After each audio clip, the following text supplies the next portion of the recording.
Olá meninas, tudo bem? Bom, hoje eu voltei aqui pra gente falar sobre o capítulo 2 desse livro aqui, dessa preciosidade. Pra mim não é nem livro, é preciosidade isso daqui. Então, o capítulo 2 ele chama Rompendo com os Contraceptivos Hormonais. Então, já dá pra ter uma ideia do que a autora vai trazer nesse capítulo, né? Então, o capítulo 1, ele foi muito de introdução para a gente começar a refletir um pouco sobre o uso de contraceptivo hormonal, sobre os nossos ciclos naturais.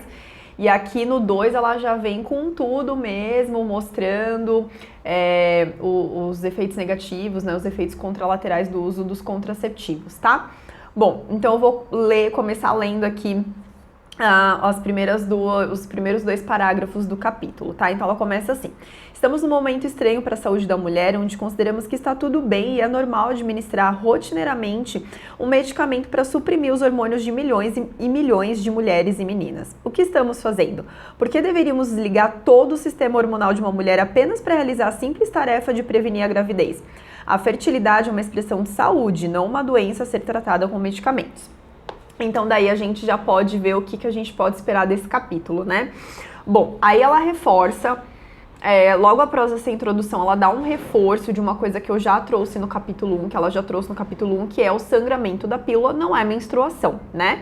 Então, ela fala assim, que de todas as mulheres que tomam a pílula, 1 em cada 3 tomam para regular a menstruação, e não como apenas um contraceptivo, né?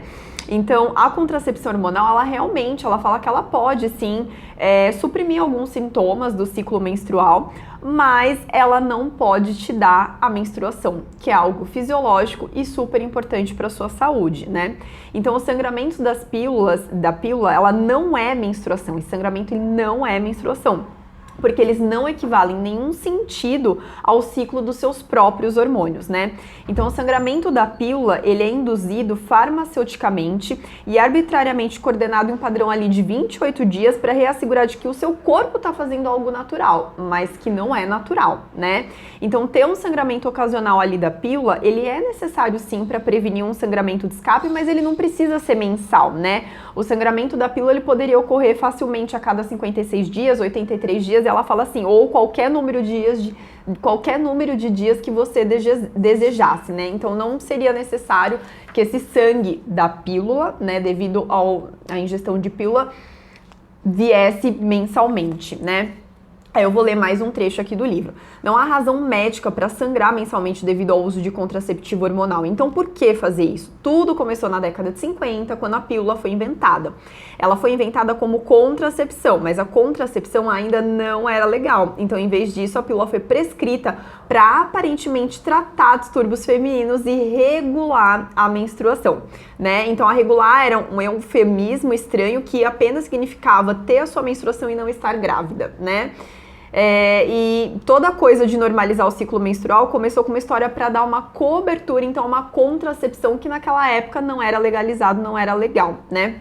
Só que ela fala que até hoje em dia, depois de 6 décadas, muitos médicos ainda continuam prescrevendo anticoncepcional para normalizar e para regular os nossos ciclos menstruais, regular os hormônios, né? Como se os esteroides da pílula fossem de alguma forma igual ou melhor do que os nossos próprios hormônios, né? Então a verdade é que, assim, o anticoncepcional ele não vai regular os seus hormônios, né? Porque ele suprime os seus hormônios, ele suprime a liberação desses hormônios sexuais femininos, né?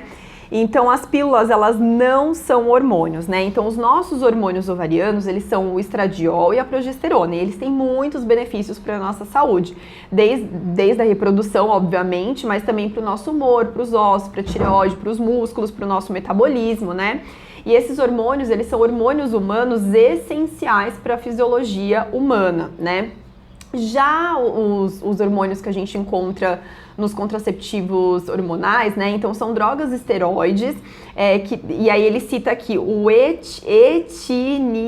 etinilestradiol, drospirenona, levonorgestrel e outros. Ou seja, um monte de palavrão que talvez eu até tenha falado errado aqui. Então, são hormônios sintéticos, né? Não são hormônios que o nosso corpo produz, né? Tecnicamente, essas drogas são hormônios, mas não são hormônios humanos, né? E não fazem parte da fisiologia humana normal, porque a gente não secreta esse tipo de hormônio, né?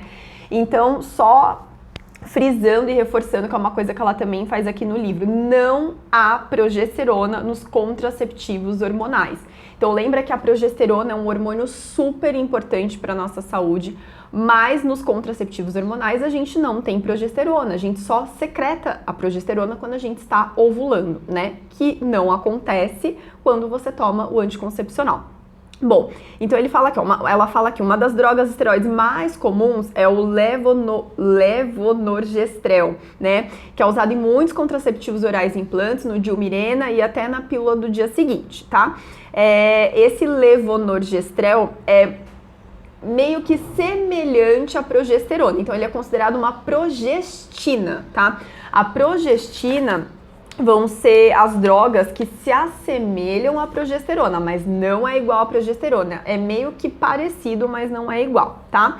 Então, por exemplo, a progesterona, ela melhora a saúde do nosso cérebro, da nossa cognição, mas a progestina, ela tá associada à depressão e à ansiedade, tá? Por exemplo, a progesterona também, ela é super importante, maravilhosa para o crescimento e para a saúde dos nossos cabelos. E já a progestina, né, que é uma das progestinas, que é o levonorgestrel, ela causa queda do cabelo, porque ela é semelhante ao hormônio masculino testosterona. Então, na verdade, o levonorgestrel, ele é muito mais semelhante à testosterona do que a própria progesterona, tá? Então, para vocês verem que é parecido, mas não é igual, é bem diferente, tá? Bom, o maior efeito colateral dessas progestinas é o quê? Impedir o corpo de produzir a sua própria progesterona, que é incrível para nossa saúde, certo? Bom, então aqui eu vou ler mais um quadradinho que ela coloca dentro da página aqui, tá bom? Então ela coloca assim, ó. Seu médico pode ter lhe dito que a contracepção hormonal pode preservar a fertilidade e retardar a menopausa, mas não é verdade. O seu médico está se referindo à percepção desatualizada de que os ovários ficam sem óvulos, um mito que vamos desmascarar. No capítulo 10, ou seja, bem lá pra frente, porque a gente tá no capítulo 2 ainda. A pílula simplesmente não pode retardar a menopausa. Na verdade, ela pode até causar a antecipação da menopausa. Então, isso é uma coisa que ela vai discutir mais pra frente, mas ela já dá umas, né? Ela já solta algumas coisas pra gente ficar curiosa aí. Então, aí ela coloca aqui, né, na próxima página, existe algum momento em que a gente pode ou que a gente deve tomar anticoncepcional hormonal? Então, ela fala assim, que ela nunca diria para nenhuma mulher que deveria tomar anticoncepcional, porque o objetivo dela é falar o quê? Que a contracepção hormonal vai suprimir a produção dos hormônios e funciona como um tipo de reposição hormonal sintética. Mas ela coloca duas situações em que a mulher poderia usar aí a contracepção hormonal. Então, no primeiro dos casos é quando essa mulher ela tá ciente, ela sabe de todos os efeitos colaterais, contralaterais, enfim, sabe tudo que o medicamento, a pílula tá causando no corpo. Ela sabe de tudo, ela sabe da fisiologia, como que funciona, o que inibe, o que não inibe, o que acontece, o que não acontece, os efeitos, os contras e os prós, né? E essa mulher, mesmo sabendo de tudo isso, ela decide que o melhor contraceptivo para ela é a contracepção hormonal. Então, beleza, ela fala, vai adiante. Se você sabe de tudo e mesmo assim você quer seguir em frente, só vai, né? Enfim, mas ela fala assim, só que aí ela fala assim, mas se você decidiu continuar tomando a pílula, então esse livro não é para você. Porque esse livro, ela fala assim, esse livro é um livro sobre menstruação. E lembre-se que você que toma a pílula, você não menstrua. Então já é opa, calma aí. E aí o segundo caso que ela fala, né, pra você, que você poderia pensar em tomar a pílula, seria se você tivesse sintomas debilitantes de uma doença séria, como a endometriose ou adenomiose, né? E aí ela fala assim, talvez você tenha essas doenças, tenha sintomas debilitantes, você tenha tentado tratamentos naturais e você não conseguiu amenizar esses sintomas, você ainda não tá legal, aí sim você pode pensar, você pode precisar recorrer a algum tipo de contracepção hormonal, e nesse caso ela indicaria de preferência o Dilmirena, que é uma coisa que ela vai falar daqui a pouquinho, eu também, tá bom? Bom, e aí ela entra aqui nos diferentes tipos de contracepção hormonal, tá? Então a pílula combinada, que é o mais comum, que toda mulher provavelmente já tomou na vida, né? Pelo menos as mulheres aí de 30 a 40 anos, com certeza em algum momento já tomou. Então a pílula combinada, ela é o estrogênio mais uma progestina. Então a pílula clássica, ela é a combinação de 2 hormônios sintéticos, que é o etinilestradiol mais a progestina, tá? Uma progestina, porque existem outros tipos de progestina, tá? Todas as pílulas são a mesma coisa, mas existem marcas diferentes, e a diferença vai diferir ali na quantidade e no momento de ação de estrogênio e no tipo de progestina que se utiliza também, tá bom? Muito bem, o próximo contraceptivo que ela cita é o adesivo contraceptivo, que assim como a pílula e a maioria dos métodos contraceptivos hormonais atuam suprimindo a ovulação, e ele também é composto pelo estrogênio mais a progestina, assim como a pílula. Então, né, a diferença da pílula para o adesivo não tem nenhuma, a diferença é que um você toma, outro você cola, mas é estrogênio mais progestina, os dois suprimem a ovulação e é isso aí. Os efeitos contralaterais são basicamente os mesmos, beleza? O próximo é a mini pílula ou pílula de progestina. A palavra mini significa que essa pílula contém apenas um medicamento, ou seja, ele só tem progestina, ele não tem dois, né? Ele não tem o estrogênio lá, né? Então ele é só progestina em uma quantidade um pouco menor do que quando comparado com a pílula combinada, tá? Então a mini pílula, ela não vai atuar principalmente na supressão da ovulação, tá?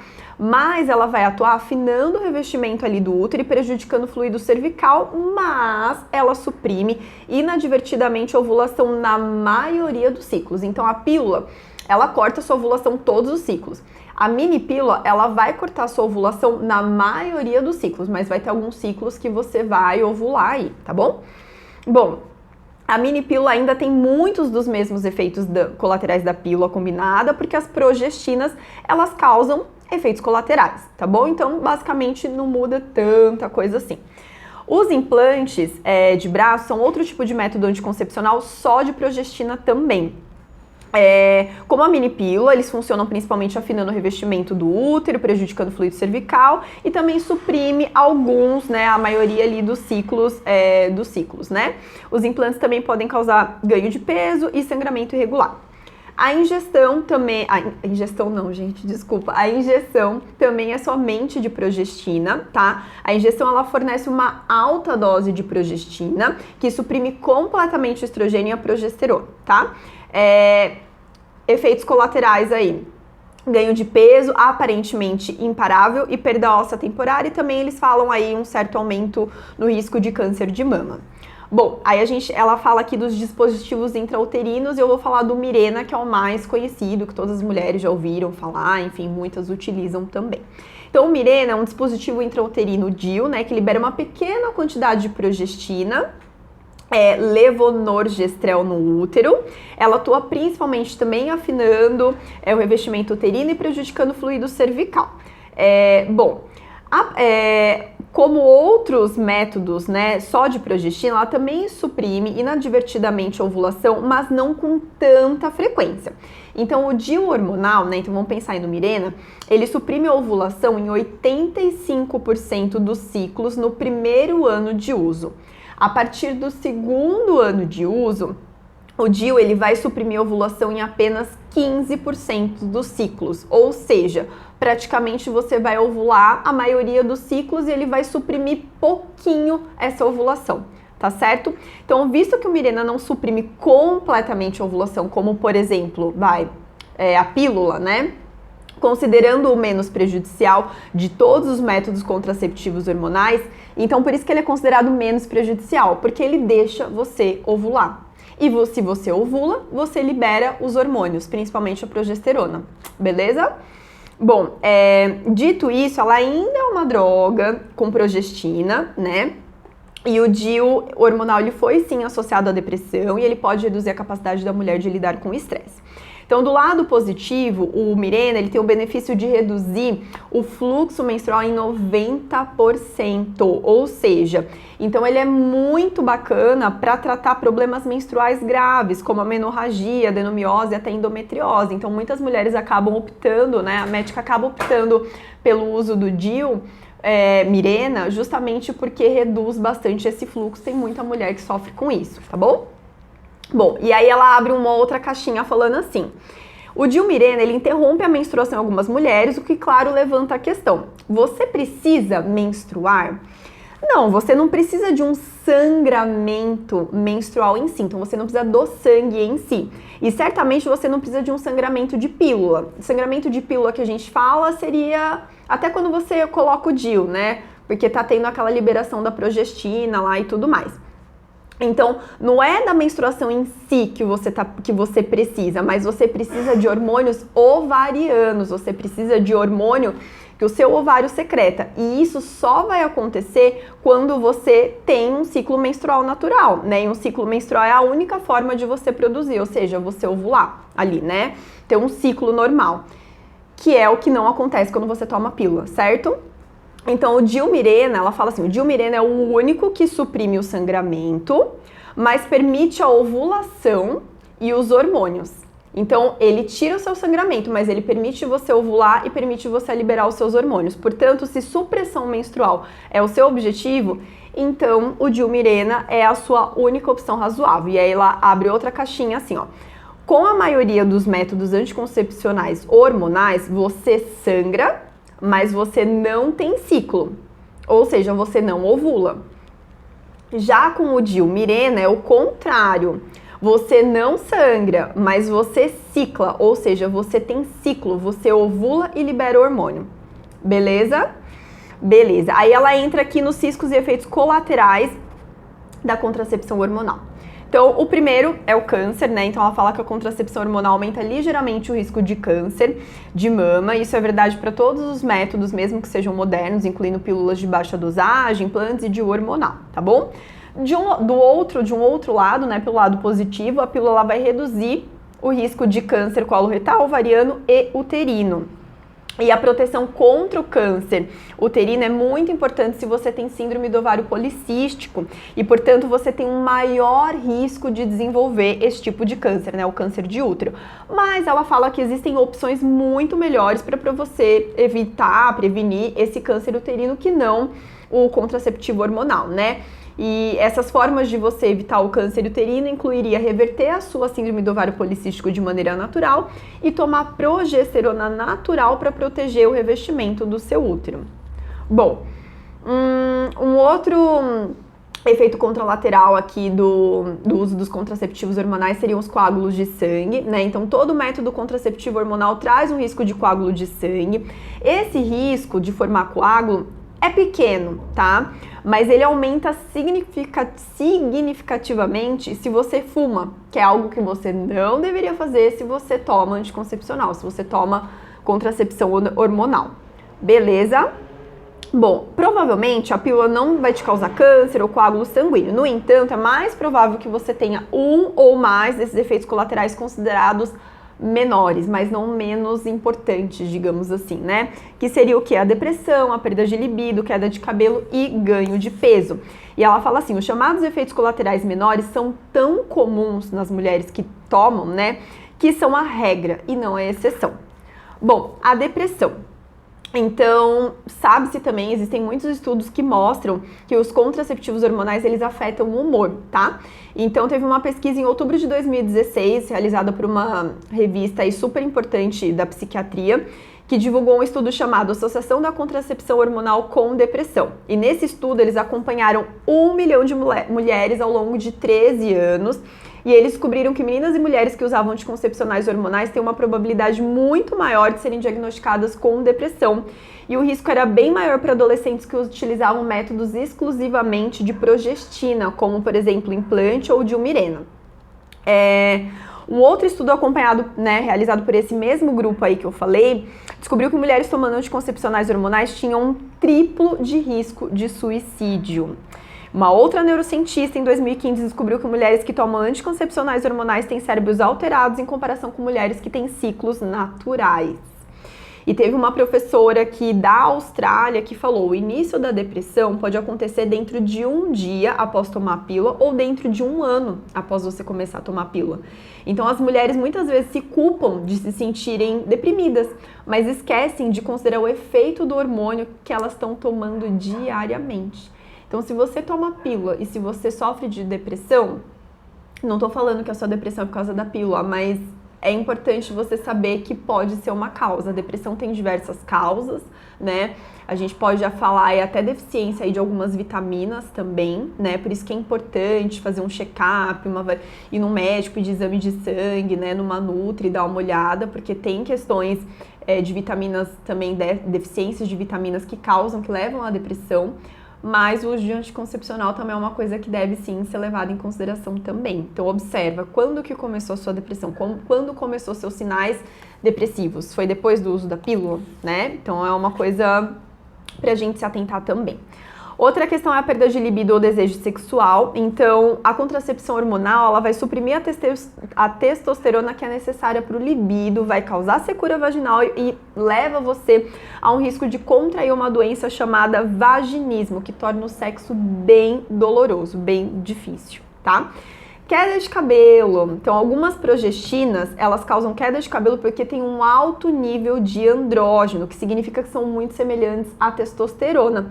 E a Associação Americana de Perda de Cabelo e Queda de Cabelo alertou em 2010 e afirmou assim, ó, imperativo que todas as mulheres, especialmente aquelas com histórico de queda de cabelo na família, estejam cientes dos efeitos potencialmente devastadores das pílulas anticoncepcionais no crescimento normal do cabelo. Então, outra questão para você parar para pensar, você tem muita queda de cabelo? Também queda de cabelo pode estar muito relacionada a uma questão nutricional, a déficit de nutrientes e tudo mais, vitaminas, mas também tem essa questão aí do anticoncepcional também, tá certo? Ganho de peso, pode causar ganho de peso, porque interfere no hormônio chamado insulina, pode aumentar, pode causar desejo por açúcar e impede o ganho de massa muscular que você esperaria ter com os exercícios físicos. E o estrogênio sintético da pílula faz com que a gordura seja depositada na região dos quadris e na parte superior das coxas, o que piora o quê? A nossa celulite. Ó, tá ficando cada vez melhor, hein? E aí, na última página não, né? Na última parte dos efeitos contralaterais, ela termina assim, mas espera que tem mais, calma, que não acabou. Ela fala assim, além de tudo isso que eu falei, a pílula ainda pode causar. A pílula não, né, gente? Os contraceptivos hormonais de forma geral, não só a pílula, tá bom? Pode causar pressão alta, deficiência de nutrientes, redução da função tiroidiana, alterar as bactérias intestinais e vaginais, levando a problemas digestivos, infecções por fungos, anormalidades no exame preventivo, pode prejudicar a formação de ossos saudáveis e, ufa, acabou todos os efeitos possíveis do uso de contraceptivo hormonal. E quando eu falo contraceptivo hormonal, não é apenas a pílula. Eu falo pílula porque a maioria de nós, né, enfim, acaba usando a pílula mesmo, tá? Mas isso vale também pro Dilmirena, isso vale também pro adesivinho e etc e tal. Bom, aí ela fala assim, bom, beleza, aí você decide deixar sua pílula, você vai ver que você vai deixar a pílula, sua vida vai ficar linda, maravilhosa, você vai ter mais humor, mais energia, ciclos regulares, lá. Só que antes disso tudo acontecer, pode ser que você passe por um momento meio conturbado, ali os primeiros meses após abandonar a pílula, né? E o que pode acontecer nesses primeiros meses? Acne pós-pílula, TPM e amenorreia, que é a ausência da menstruação, tá bom? Bom, acne pós-pílula. Então, essas drogas esteroides dos contraceptivos hormonais, elas funcionam super bem para eliminar a pílula. Por quê? Porque elas suprimem fortemente o sebo, ou seja, elas meio que impedem a oleosidade da pele. Então, elas são maravilhosas para tratar acne, por isso que eu comecei a tomar anticoncepcional com 13 anos, porque eu era, né, uma pessoa cheia de espinha, fui na médica, a médica falou, toma anticoncepcional com 13 anos de idade. Melhorou? Melhorou. Ficou o rostinho lisinho, maravilhoso, só que a base de hormônio sintético, né? Então, em resposta aos medicamentos, o que vai acontecer? A sua pele ela vai precisar regular isso daí, ela vai começar a aumentar a produção de sebo. E essa regulação ela vai continuar mesmo depois que você parar de tomar a pílula, né? Então, o resultado pode ser mais sebo do que você já produzia, né? E ao mesmo tempo, quando você quando você para de tomar pílula, você pode fazer com que os seus ovários produzam temporariamente mais andrógenos à medida que voltam à ação. Então, a acne pós-pílula, após a pílula, é um resultado de um golpe duplo de efeito rebote. Então, de sebo, pela interrupção de uma droga supressora de sebo, que aí o organismo aumenta a produção de sebo, e de andrógenos, quando seus ovários se tornam ativos novamente. Então, o ovário começa a funcionar, os andrógenos também aumentam, isso também pode causar acne, tá bom? Mas os seus ovários, quando você para de tomar pílula, o que vai acontecer? Seus ovários vão começar a produzir os hormônios estrógeno e progesterona, que são maravilhosos e abençoados também para sua pele, tá bom? Então a acne pós-pílula, ela vai atingir ali um pico mais ou menos em torno ali de 6 meses depois de você parar a pílula, que é o momento que você vai estar pedindo socorro, falando, meu Deus do céu, o que eu fiz da minha vida? Porque eu fui parar, vou voltar. Não, não volte, porque vai dar tudo certo, vai passar. E aí ela até fala que se você tem problema com acne, você já tinha problema com acne, é ideal você começar um tratamento natural 1 mês antes de você parar a pílula, tá? E só lembrando que assim, eu sou terapeuta Ayurveda e o Ayurveda, ele ajuda demais nessas questões de acne, tá? Eu melhorei a minha acne mudando minha rotina, o meu estilo de vida e os meus hábitos, tá bom? Então a Ayurveda ajuda muito. Aqui no canal do YouTube eu não tenho um vídeo sobre isso, só que tem lá no meu blog, tá bom? No ayurvedana.com.br. Tem um textozinho lá só falando sobre acne. Então, se você tem curiosidade para saber como que a Ayurveda trata, pode entrar lá no blog e ler, que vai ser bem legal para complementar. Tá bom? Bom, TPM pós-pílula, então algumas mulheres acabam sentindo alguns sintomas de TPM depois de acabar a pílula, tá? Isso vai acontecer por quê? Porque você tá tendo ciclos verdadeiros, né, depois de muito tempo, sem ter ciclos verdadeiros, né? E os seus ciclos de pílulas, eles eram associados a uma dose bem uniforme de hormônios sintéticos, né? Então você não sentia muita mudança no seu corpo, no seu humor, nem nada. Mas agora no seu ciclo verdadeiro, existe um aumento e diminuição natural de hormônio. Então eu brinco que é uma dança dos hormônios. Então isso vai mexer com o seu corpo, com a sua mente, com o seu humor, com tudo, né? E aí ela fala assim, ó, você pode me perguntar assim, se um ciclo verdadeiro pode causar TPM, então por que eu vou ter um ciclo verdadeiro? E aí ela fala assim, a minha resposta é simples, por causa dos hormônios. Porque você tendo ciclos verdadeiros, você vai secretar hormônios, e esses hormônios são luz na vida de vocês, são luz na saúde de vocês, tá? Então, os próprios hormônios estradiol e progesterona são tão benéficos que vale a pena você ter um pouquinho de TPM, e ela fala que a TPM também pode ser tratada de forma natural. E aí também eu vou falar do Ayurveda, que o Ayurveda também é maravilhoso para tratar esses desequilíbrios dos sintomas pré-menstruais e ajuda assim demais. Então o Ayurveda também se enquadra muito bem nesse tratamento de TPM, tá bom? E a amenorreia pós-pílula, o que é a amenorreia? Ausência de menstruação.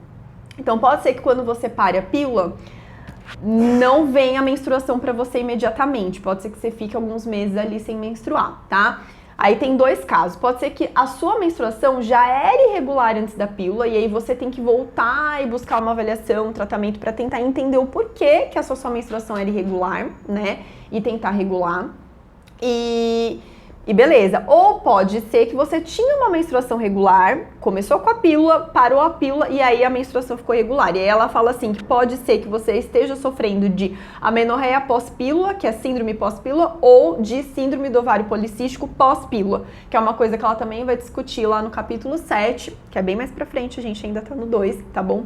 Mas nesses casos de desequilíbrios também, de amenorreia, de menstruação irregular, o Ayurveda também dá um suporte legal. Lembrando que o Ayurveda não substitui uma avaliação médica, ele é uma terapia integrativa, então ele anda junto com o médico, ele vai junto com o ginecologista, né? Não é pra você não ir no ginecologista e ir só na terapia Ayurveda. Você vai no médico, mas você também pode ir na terapia Ayurveda, porque é um método natural de você conseguir reequilibrar o seu corpo e a sua saúde, tá certo?